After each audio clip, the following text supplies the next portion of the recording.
A detective named Inugami from Tokyo is hired by a woman to solve the mystery of the livestock's infected and lifeless bodies found. But the whole situation is hidden from the children as they don't want to scare them. Inugami assures her that since he is a detective, he is really good at keeping secrets. Inugami spots a lone boy working in fields instead of going school, and later learns from Mrs. Kusaka's son Yataru that the quiet boy is named Dorotabo because of his questionable hygiene and his being extremely malodorous. Later, Inugami hires Dorotabo as his caretaker, and Inugami finds a strange locket consisting of lifestone around Dorotabo's neck and learns that it was given to him by his parents before they abandoned him. On the night of the first moon, while waiting for Inugami, Dorotabo encounters Yataru, and in his fury, Yataru snatches away the lifestone off Dorotabo's neck, and Dorotabo transforms into a gory demon. A horrified Yataru runs into the deep woods. Inugami shows a distressed Kabe in his tail and reveals that even he is Kemono. Soon a frantic Dorotabo enters the forest, worried sick about an oblivious Yataru, the latter being attacked by two infected dogs. Inugami instructs Dorotabo that he can only overpower them by breaking their necks. In no time, the main culprit, the demonic deer, appears, and Dorotabo places his hand inside the deer's mouth and decapitates it. Later, Inugami reveals that he was hired to kill Dorotabo as she thought he was the main cause of the prevailing demonic activity. Inugami asks Dorotabo about his name, and the latter replies that it is Kabane. Inugami shoots Kabane and informs Mrs. Kusaka that the job is done. Later, Kabane is shocked to find himself all hale and hearty. Inugami reminds him that kimonos are immortal and have great healing powers. A shocked Kabane learns he is in Tokyo and meets two other children. Inugami introduces the other two children, Shiki and Akira. Inugami tells them that Kabane smells unusual because he is a human Hanyo, much similar to a displeased Shiko. Meanwhile, Kabane tells Akira that she is a cute girl, and this makes Akira scream, exclaiming that he is a boy. Later, it is also revealed that Shiki can create strong web threads. He is secretly in awe of Kabane's extraordinary healing powers. The next day, the foursome heads towards a place attacked by some demonic bugs. A pair of siblings is wailing because their mother is also trapped inside. At first, Inugami decides to transform his body into a steel one, but thinks it would take a lot of time. Next, Shiki tries to capture those bugs with the help of his silk threads, but the bugs devour the threads in no time. Kabane enters the scene and the bugs cling to him immediately. Surprisingly, nothing happens to him as he is a bloodless demon, and he successfully eliminates the bugs from the people. Inugami discloses that those bugs emerge from a person's guilt, and as one of the siblings stole new shoes for their doting mother, he is filled with remorse when told that stealing is not virtuous in any situation. Meanwhile, Inugami tells a woman about Kabane being a bloodless demon. Inugami asks Kabane, Akira, and Shiki to visit Inari, a kitsune. Later, the trio is told that Inari doesn't like meeting children. But then a girl named Kon informs them Inari is ready to meet them, and this makes Shiki stick out his tongue to the receptionist. However, his balloon bursts when Kon announces that Inari will see only Kabane. Later, Inari asks Kabane for his lifestone. Later, she signals Kon and the latter beheads Kabane, with his head safely stored in a briefcase. Inari leaves with the lifestone, while Kon is asked to transfer Kabane's head to her room and finish off his friends as well. Glad to be Inari's pup, Kon complies. An agitated Shiki and Akira are ambushed by Kon disguised as Kabane. Shiki manages to snatch the briefcase from Kon.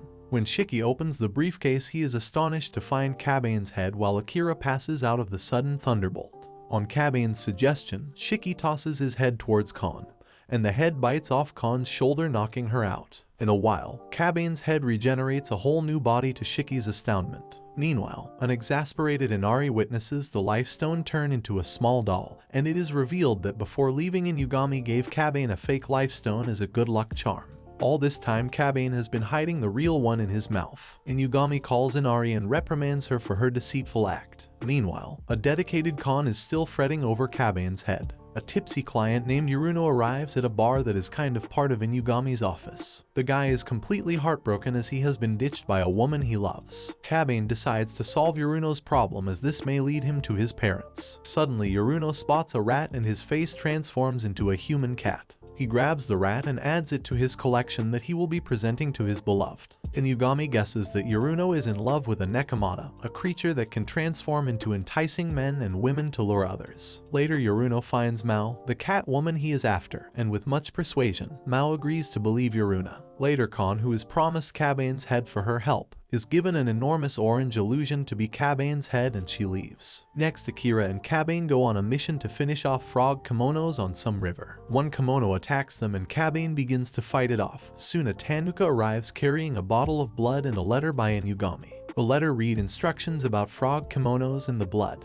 Akira is apprehensive but remembers his purpose of coming to Tokyo to find his long-lost brother. Later, he pours the blood in the river, revealing several frog kimonos that attack them together. A memory urges Akira to reveal his true powers, and he freezes the whole river along with frog kimonos. Later, the king of frog kimonos thanks Tanuki, who is later revealed to be Inugami. Kabane accidentally discovers Mihai, a vampire kimono, while sweeping the floor. Mihai works as a communication consultant for Inugami, an avid video game addict but is out of sight. Later, Kabane is found in Mihai's room serving him when a flustered Shiki confronts Mihai. Mihai challenges him to an arm wrestle, which Shiki loses miserably. Akira doesn't even bother to try, and then it's Kabane's turn. Kabane is easily overpowered by Mihai. A dejected Kabane comes out to the market vowing to become stronger like Mihai. On the way, he encounters Kon, who has been sadly kicked out by Inari. Kon and Kabane spend some together and Kabane asks Kon to live with them. Kon refuses because she is a kitsune and cannot live with a tanuki. Later, Mihai accepts a job without Inugami's permission.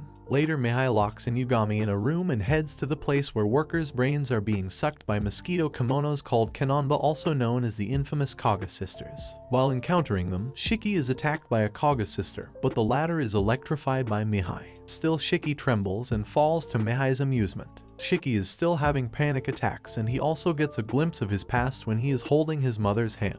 He remembers the time when Inugami wanted to tell him about his parents, but he simply ignored them. Meanwhile, Kabane manages to overpower one Kaga sister and drags her by pulling her hair. Shiki also entangles another Kaga sister with the help of his silk web. Akira tries to help by using his snow power but fails due to the non-availability of water. Alas, the big sister arrives looking for her younger ones and drains out their brains. She is about to attack Kabane when Mihai urges Kabane to transform into a kimono. Kabane follows suit and begins attacking his enemy.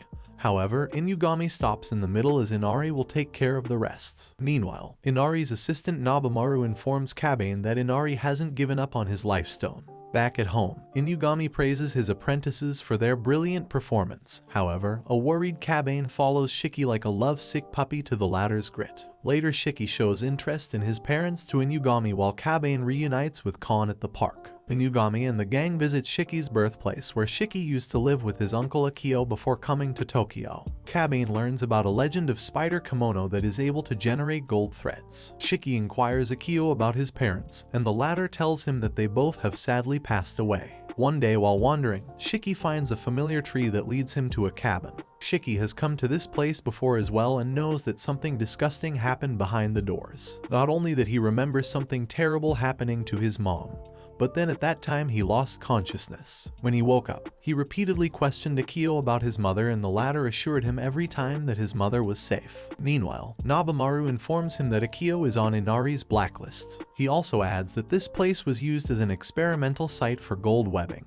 Meanwhile, Inugami makes Akio confess how he experimented on Shiki's mom and created a flourished business of gold webbing, and all the time Shiki is listening to his conversation through Inugami's phone. A wrathful Shiki entangles Akio with his spider web, but soon they are ambushed by a flock of kimonos appearing from the jungle. Akio informs Shiki that those are his siblings, and though they can create the golden web, they are smart enough to talk. Now wonder each one of them croons, "Shiki, I love you," just like his mom. A heartbroken Shiki breaks down, so Kabane fights all the kimonos. Meanwhile, while saving Akira from a gigantic kimono, Inugami's arm gets cut and the venom enters his body. Akira freezes his arm to stop the inflow of venom. Later, a mysterious girl named Aya appears and shows them a spring whose water immediately heals Inugami. Meanwhile, Kabane thrusts Akio towards Shiki after wiping off all the siblings when Aya appears and demands Akio to blurt about a cocoon. Akio smirks in contempt. Later, Mihai helps locate the cocoon, and the gang heads toward a river where Shiki finds his still alive mother submerged in the water. A teary-eyed Aya reveals that she is the gold-webbing Kemono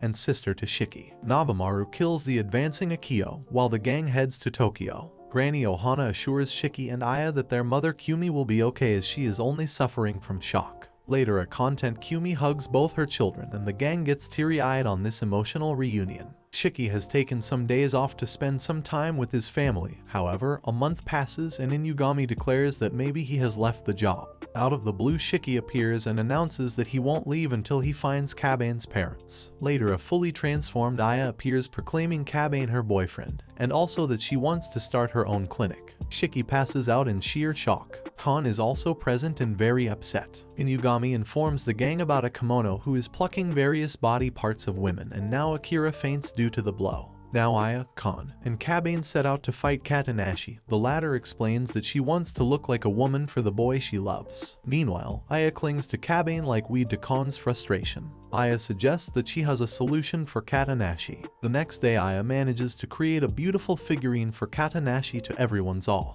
Later, Kabane is asked to choose between Aya and Kon, and the latter throws a bombshell by choosing Iganami. In a snowy village, a set of twins is born after 100 years and are protected heavily. Years later, a young hooded figure is seen wandering around and freezes a street urchin on bullying him. Meanwhile, Akira is wailing because his stuffed toy has been ripped. Mihai fixes it and attaches an AI chip in it for better function and GPS. Later, Akira has a tiff with Shiki and leaves the office in distress, where he reunites with his brother Yui, the same hooded figure, in the market. Later, on Akira's request, Yui builds a snow castle with all facilities. However, he smashes his cell phone to Akira's dismay. At the office, Shiki realizes that even he is unable to do Akira's set of chores, and soon after hearing the news of the emergence of a mysterious snow castle, Inugami and his gang reaches the spot by Mihai's tracking device attached to Akira's soft toy, where they find Yui. Inugami immediately spots a null stone on Yui's chest and wonders how Yui managed to acquire it. Yui refuses to answer but thanks him for taking care of Akira.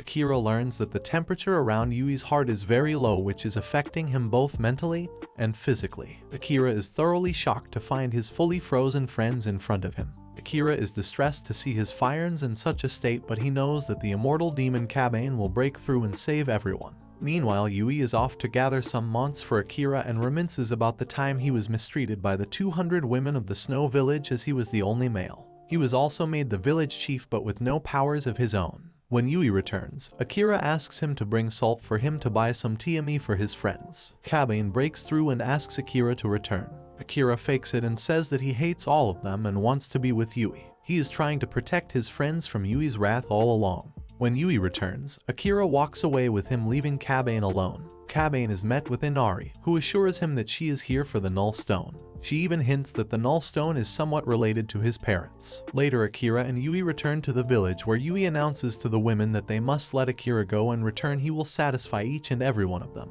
Otherwise, he'll kill himself. Akira is released. However, Yui learns that he has been betrayed and escapes. On uniting with Akira, Yui locks him up in a cage and has a face-off with Nobamaru. Meanwhile, Kabane and Inari arrive at the scene. Nobamaru and Kabane join hands to defeat Yui. Nobamaru inflames Kabane so that he can melt down the ice lad Yui. Meanwhile, Akira can create ice shards with the help of the surrounding fog and break out of the cage. Kabane is about to re-attack an overpowering Yui when Akira steps in and stops him. Yui's body begins to break down because the null stone absorbing all of his energy. It is then Kabane's life stone fuses with the null stone and forms a bizarre stone. Inari arrives, but on seeing Inugami returns the stone to Kabane, saying it's of no use. Later, Yui tells Kabane that the null stone is related to the war between humans and Kemonos, so that the humans don't have any memory of that horrendous war. There are also many such life stones in Tokyo. Later, Inari assassins Nobamaru to join hands with Kon to grab Kabane's life stone. Kon is asked to get closer to Kabane to do his job. So in the end, when Inugami and Kabane set out to find another life stone, at that time Kon joins them on the journey.